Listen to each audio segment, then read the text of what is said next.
Hey there, cats and kitties. I am the Blues Man, Johnny Blues, and this is going to be a brief little review for Btooom, Episode 7.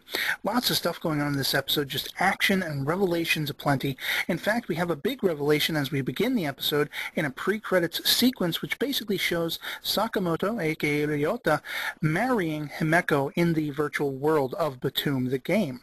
This is all prior to them being hoisted away on this island where they're now fighting for their lives.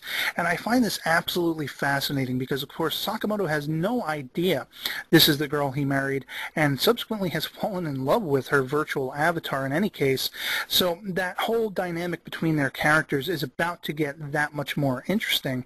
Of course, Himeko herself, I have to wonder if she's actually put two and two together because she's heard his name and she hasn't really reacted to it. And I think serving as a motivation for why she might keep that silent is everything she's been through. She's been attacked by people who she thought were her friends. Her friends were subsequently attacked because of her actions, and she blames herself for that. She considers being on this island now a penance she is meant to serve because of what happened to them.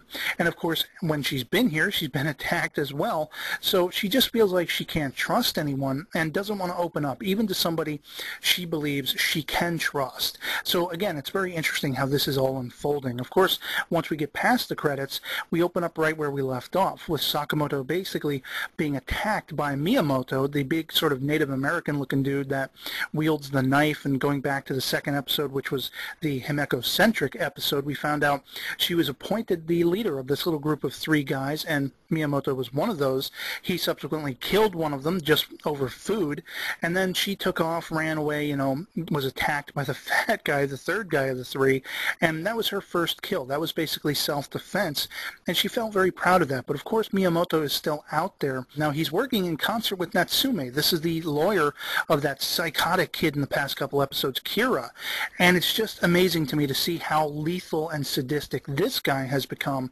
And Ryota ends up buying some time. He gets away and he doubles back around the woods, and he gets back to the little hideout that Taira and Himeko are stationed at, this little ramshackle building we saw them find in the last episode.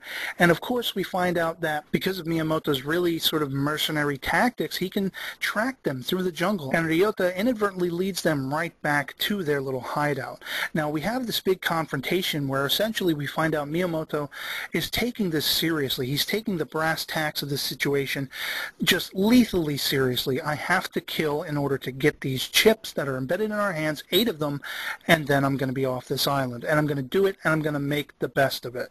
I do think there is some level of a sort of sick pleasure involved, but definitely not nearly as much as it is with Natsume, the lawyer. But essentially, this is where we get one of the big revelations that has to do with Ryota. He basically tells him, I was a debugger for Tyrannos Japan, the people who must be behind this, who set this whole island up, who set this whole, gaming to the death up. And he says, something about this scenario just doesn't work for me. There's something to do with the balance not being equal in this situation. And Miyamoto basically laughs it off, and he sends Ryota over the edge of the building off a cliff, and we think he's pretty much dead and gone. And of course, he slices Taira's hand, kidnaps Himeko, and shortly thereafter we do see that Sakamoto has actually survived this. He landed on a tree just short of being crushed to death by the rocks at the bottom of this cliff, and upon his returning to their little ramshackle hideout, he finds that Miyamoto has stolen Himeko, all of their goods, and Taira is left there bleeding to death. Well, we have Taira just really emotionally breaking down, saying, do not go after them, do not leave me. I'm going to go crazy if I'm left alone here, to fend for myself with nothing, bleeding to death. But at this point we see that Ryota has gone into full-on kick-ass mode. He picked up Himeko's phone and it registered with him. He saw the name and now he knows who she is, and this just put him in that gamer mode once again that we saw him sort of unconsciously enter when he was fighting with Kira in a previous episode. I was really astounded by this, that he sort of, snapped out of it again, just short of killing Kira. But here we have him, he realizes he's got something he's fighting for more than himself. And so he basically puts all his skills together, the radar, everything to his advantage, to track down where Miyamoto and Natsume have taken Himeko. And this is where we have this big game of cat and mouse just play out, basically with all the different kinds of explosives. And Miyamoto thinks he's got a one-up on him. He doesn't expect Sakamoto to be alive, and sure enough he is, but he thinks with his militaristic attitude, hiding bombs in certain places by doors and stuff like that, that he can beat Ryota. But Sakamoto is coming into this situation being one of the best players of Btooom in the entire world. I mean, he is the top player all time in Japan currently, and that is not something to be trifled with. An example of which goes with how quickly and effectively he takes out Natsume, this guy who's just relishing the idea. I mean, he squared it away in his mind, being that he is a lawyer. He's looking at the legal side of it all, and he basically says to himself, you know what, I'm fine. I can murder this kid as long as it's in self-defense. And he's just relishing that. So he really gets his just desserts at the hands of Sakamoto.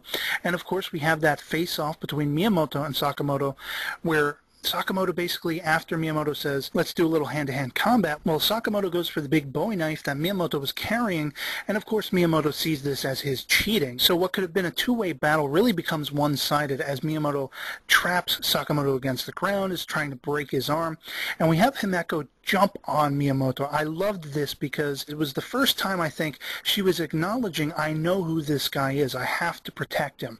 And of course she plants a bomb on Miyamoto, one of those gas bombs, and she and Ryota take off running. I loved this. I would have thought that this acidifying bomb would have taken out Miyamoto immediately, but of course, as they end up running to get away from this gas, they end up trapped, and Sakamoto basically sees a big hole in the roof. He jumps up, he tries to grab Himeko, and here we have the slowly melting Miyamoto grabbing Himeko's foot. And I'm just like, oh my god, they're going to pull her back down. She's going to end up melting away too.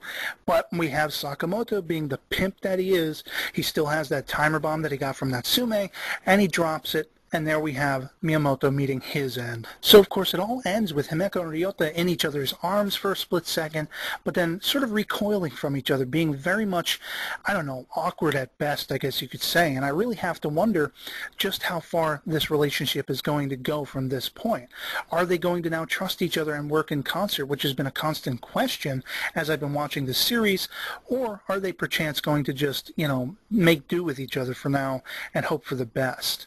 And I also really think it's interesting that we also saw in the mind processes of Sakamoto that he's kind of feeling regret for the way he's lived his life. He's spent the majority of his time being a gamer, closing himself off from the real world, and I think he's really coming to appreciate that, as well as the fact that he's been just impossible with his parents. He's had a very tumultuous relationship with his mother, and I have to wonder if he survives this island and he gets home, if he's going to start living a different life. And I can only hope that in some way, shape, or form this actually unfolds with him and Himeko kind of being together. That would be awesome. And lest I forget the huge revelation toward the end that goes all the way back to Tyrannos, Japan, which is basically who put everybody here. We see that hat-wearing sort of chunky guy who seems to be the head of Tyrannos, talking to what looks like this giant just Skype conference of people all around the world, I'm assuming, and he's boasting the fact that they are improving the game, the balance of the game, once again calling back to what Sakamoto said about his feeling that the balance wasn't quite right in the game. Well, this guy, apparently, whatever he's doing, he's got this all orchestrated. He said very excitedly to his audience, this was like a movie, the way Himeko and Sakamoto came together at the end. He was boasting about it, and I have to wonder, what is the motivation with this sick SOB? Why is he doing this? What is the purpose? Is he trying to make the world's next biggest reality show, a life and death, real genuine life and death game, akin to something like Survivor? I don't know, to be honest. But I'm just, once again, I was totally enthralled with this episode, action-packed, had me on the edge of my seat, blew my mind several times, as this series has done since its inception, and I would love to hear from you guys in the comments below. What do you think of Btooom?